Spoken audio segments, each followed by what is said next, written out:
अब की बार इंडिया दोबारा वर्ल्ड कप जीतेगी। इंडिया जीतेगा, फाइनल जीतेगा इंडिया, फाइनल देखील हातामध्ये एक ठेवून लगान या सिनेमामधला बॅनर घेतलेला आहे। हातामध्ये या ठिकाणी तिरंगा आहे आणि मोठा जल्लोष जो आहे तो सुरू आहे। पाठीमागे जर पाहायला गेलं तर अनेक फॅन जे आहेत ते मरीन लाईव्ह परिसरामध्ये आलेले आहेत।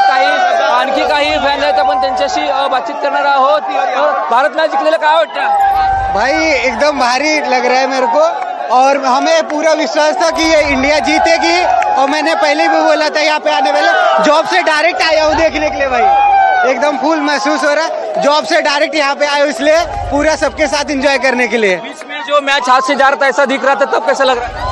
एकदम अच्छा लग रहा था। मैंने सभी सेमीफाइनल तक हम लोग पहुंचे हैं और हम फाइनल जीतेंगे। सोबत जोडले गेलेले आहे सुनील। खरं म्हणजे अत्यंत रंजक अशी ही मॅच झालेली आहे।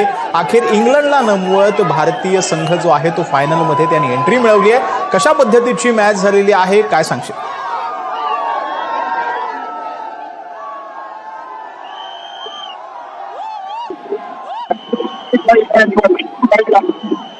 हॅलो हॅलो सुनील, माझा आवाज आपल्यापर्यंत पोहोचत असेल? कशा पद्धतीनं मॅच झालेली आहे, कारण की टीम इंडिया अखेर जी आहे ती फायनल मध्ये पोहोचलेली आहे?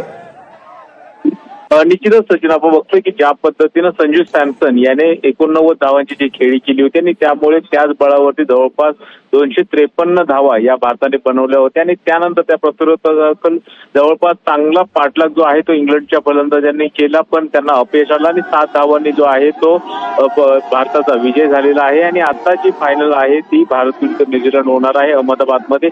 पण एकूणच प्रेक्षकांसाठी ही महत्वाची मेजवानी होती, कारण की जवळपास 500 पेक्षा जास्त ज्या धावा आहेत त्या या दोन्ही संघाकडून झालेल्या होत्या आणि ते दोघांकडून फलंदाजी जी आहे ती पाहायला मिळाली आणि अक्षरशः धावांचा जो पाऊस आहे तो वानखेडे मैदानावरती पडलेला आपल्याला पाहायला मिळाला। सचिन,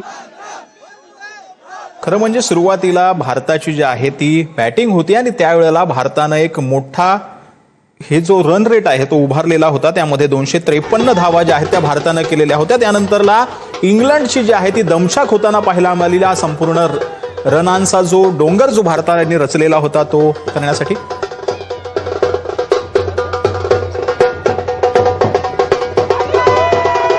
इंग्लंड संघाला करायच्या होत्या आणि त्या इंग्लंड धावांचा पाठलाग करताना जेकॉब जो आहे त्याने शतकीवीर खेळी केली, पण त्याची शतकी खेळी जी आहे ती इंग्लंडला पराभव पासून वाचवू शकली नाही आणि त्यामुळे बाकी इतर जे फलंदाज आहेत इंग्लंडचे ते मात्र जास्त प्रमाणामध्ये खेळू शकले नाही आणि त्यामुळे जरी धावांचा पाठलाग इंग्लंडने चांगला केला तरी सुद्धा असे जी उपांत्य फेरी होती त्यामध्ये इंग्लंडचा पराभव झाला।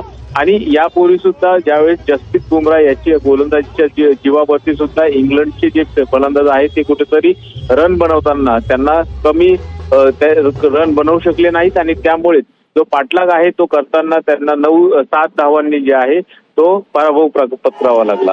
सचिन, सुनील, आपण आपल्यासोबत असेच जोडलेले राहा। विविध ठिकाणी जो जल्लोष आहे तो भारतीयांकडनं केला जातोय। मुंबईमध्ये देखील मरीन ड्राईव्ह वरती या संपूर्ण परिसरामध्ये जल्लोष जो आहे तो क्रिकेट फॅन्स कडनं केला जातो।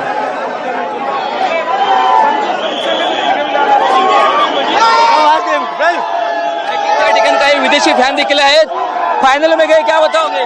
अरे फाइनल में गया, फाइनल भी आएगा इंडिया। त्या ठिकाणी विदेशी फॅन आहे, जोरदार घोषणाबाजी सुरू आहे। त्यांच्याशी काही फॅन्स आहेत त्यांच्याशी बात करू।